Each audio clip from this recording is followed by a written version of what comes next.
remarks, first from the director of the National Coalition for Mental Health Recovery, who helped us to provide some of the items in the beginning collection.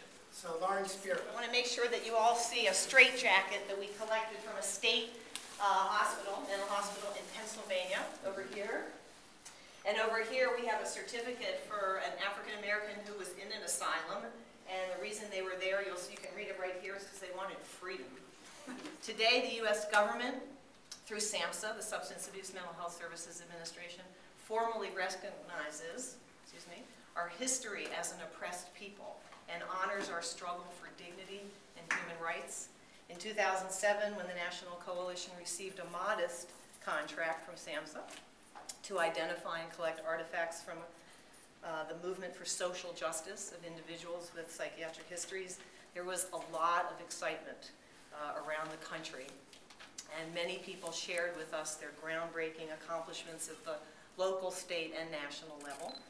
Their courage and their innovative initiatives have helped shatter the myths associated with mental health problems. Unfortunately, many of these myths persist today in our society.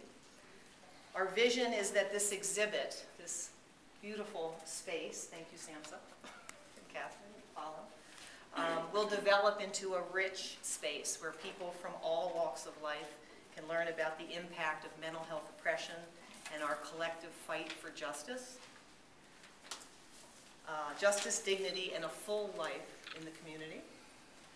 Our advisory committee was tasked with identifying 25 to 30 artifacts of national significance among many contributions of the mental health consumer survivor movement.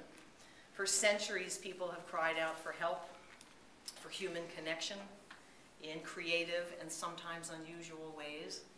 And because their genuine needs were misunderstood, they were typically feared, ostracized, shunned, tortured, and sometimes killed.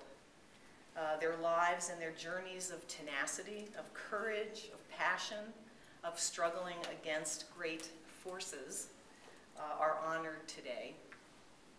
Let us never forget the pain and suffering of the beautiful souls who are no longer with us, but whose whispers never fade. We recognize our moral obligation to build an inclusive and mutually respectful society. We did not seek, nor did we provoke the injustice we received. We will continue to rise above the chaos of the mental health care system. We will continue to share our wisdom from lessons learned through years of lived experience.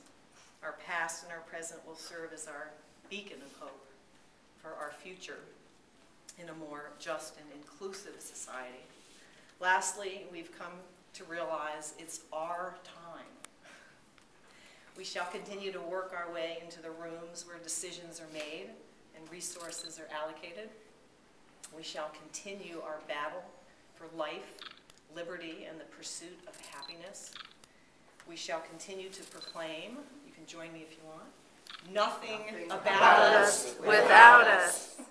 It is our time, and I want to declare today that this decade is our time to boldly shine and transform the system with our partners. Thank you. Our collection of historical items, which Lauren just talked to you about, really has just begun. We think there's going to be a lot more effort and a lot more opportunity as word gets out that we're interested in this. We really believe in the values of consumer-driven and consumer-centered and consumer leadership. Then that's who should do this. That's who should do this. Hear, hear.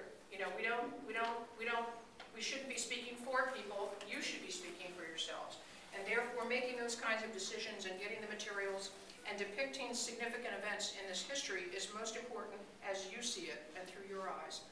And it's particularly, of course, related to the growth of and the emergence and the sophistication, frankly, of the consumer survivor movement.